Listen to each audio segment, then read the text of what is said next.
Oh, while I was out mowing, some of my best ideas come to me when I'm out mowing. There's this great man in the past in computer science. His name was Seymour Cray. His best ideas came out when he was in the garden. The computer types out there know what he did.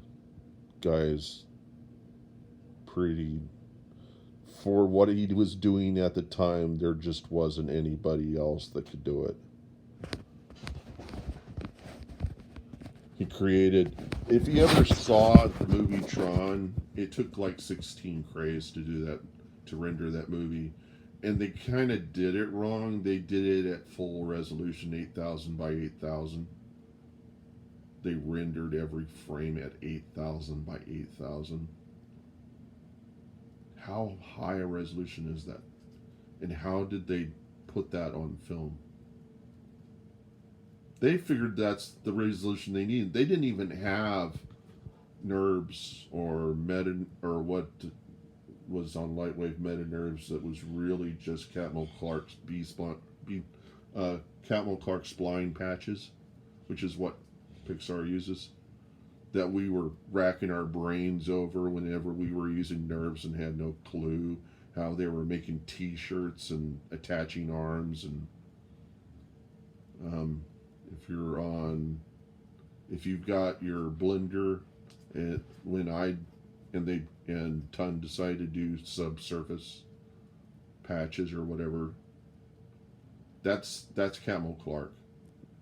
It's basically it's a sort, I believe what it is it's a recursive tessellation of a polygon, a relational, it's a relational whole style tessellation of polygons between of of polygons. So the polygon is used as the whole, HULL, the whole for the subsurface, the CamoClark surface, and that permitted the union of the creation of smooth surfaces from polygons. Something that every 3D artist knows now is like really cool, and they make all their objects of it. Back in the 90s, Alias, Power Animator, those motherfuckers were giving us nothing like that. They were giving us NURBS. I think they were doing the best they could. They didn't really understand, or they maybe the Pixar had a patent on it and they couldn't do that. Maybe Lightwave did something different that was close to it. Pixar probably had a patent on it. But they did the best with what they could of what existed, and that was basically procedural surfaces mixed with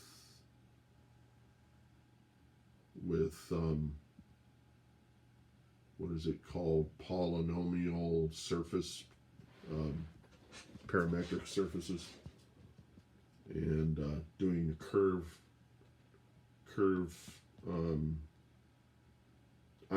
I took a minor in art, not a minor in math. Curve projections, intersection of planes that end up being a curve along a surface, or a curve projection and extrusion, some sort of projection, some sort of transformation that gets the curve into the space of the surface. So a NURBS curve on a NURBS surface. Then you use that with a fillet surface to adjoin the make-believe hole that H-O-L-E, not H-U-L-L, the hole that you're trying to cut into the surface, and then you're going to fill up, somehow join the polygons that are tessellated by the NURBS surface to another NURBS surface uh, which tube is pretty easy to make with an herb surface. And you use a parametric, or you use a curve. It's a fitting curve surface called a fillet. Super awful surface. You can find them in old Alias Power Animator movies. The Bruce Lee movie, which was just super masterful. Um, they had to use fillets there to get that to be really real. And part of the problem of dealing with fillets is trying to maintain tangential, trying to maintain tangential continuity without self intersection, um, to create a kind of a smooth effect, where a torso might meet an arm. Very difficult. You have to practically rig the whole thing to maintain the continuity. It's not easy. I tried to do it. It was not easy. If I did it wrong, it was that I probably just didn't read how other people were doing it. Because that's just, I tend to be a hacker. A hacker in the days of the 90s and stuff, people thought hackers were people that hacked into the computers. Hackers are people that it is the act of wanting to really find out what they can't find any other way but breaking into something, dismantling something, putting little tabs and numbers on every little part, and then trying to figure out how the thing works by trial and error. Eddie Van Halen said that to really understand how his guitar was working, sometimes he actually, when he was working with pickups, he ended up shooting himself back by electrocution. It's just part of the process of getting what you want. That he was a guitar hacker, Eddie Van Halen. Also, who's it? The guy, the mechanical engineer from MIT in Boston, the band Boston, the guy who made the Rock Man. I always, my problem is pulling up names. It's so easy for me to pull up faces and relations. That's how my brain works. I will eventually pull up the name, but it's always relations. I'm not going to go Google it. That's just way too easy. For me, it is more novel and clever in my mind to bring up the guy and see if you will go do the mystery of finding out who the guy is. Because mystery is more fun than really knowing it, right? The mystery of, if you're a scientist, you're dealing with the mystery of finding out something. And when you go on that little hunt, in your mind, you're thinking you're doing something nobody's ever done before. But that makes it fun. You don't really want to know someone else has done it before. There are people that are going to tell you they've done it before. They probably won't do it the same way you do it, and you know that to be the damn truth, right? Everybody will do it different. Physicists will probably say you're just repeating it. I don't think that's the case. I think even if people told you the way, you probably won't believe it unless you try to do it yourself.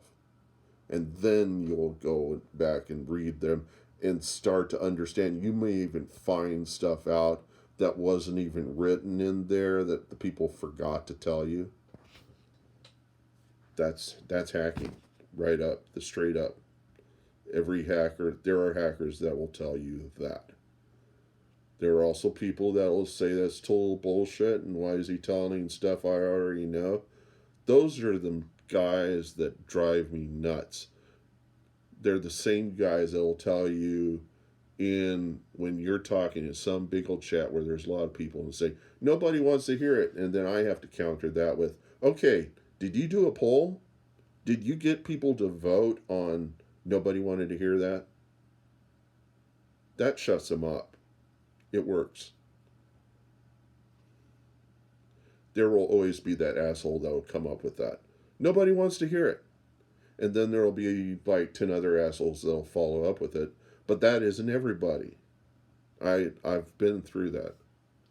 And the other thing is I give them enough rope for them to block me, and they still are talking shit like that because they think they're being effective at getting me to shut up. When I give them the rope to get me to shut up on their end, they feel like they've been had, and it's such a strike to their ego. It's hurt them so much to not be effective. They're not getting that dopamine release from being effective. It is just blowing their minds. And everybody else who, even if they really don't want to hear it, are so fucking entertained when these guys get blown away by that simple phrase. And I tell them, do you hear all the people chuckling, laughing at you? This is something Satan would say to you. But if you're not tough enough to take it, you'll believe it. Can you hear all those people laughing at you? Well, they're not saying it in the channel. They're saying it in audio. All your compadres in your outfit. This is Planet Side 2. I was doing this in chat. And I would just go on and on about religion and politics and on and on. And Daybreak wouldn't even come in. Rogue, they wouldn't come in and do a damn thing about it. And I just kept doing it because I was social hacking in a way.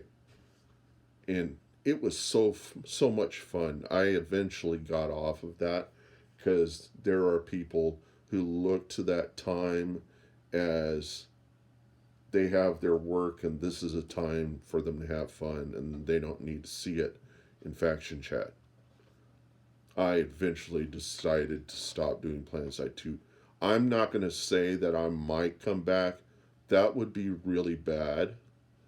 But it might happen in the future just because curiosity killed the cat. How am I doing on time? I think I'm going to stop here.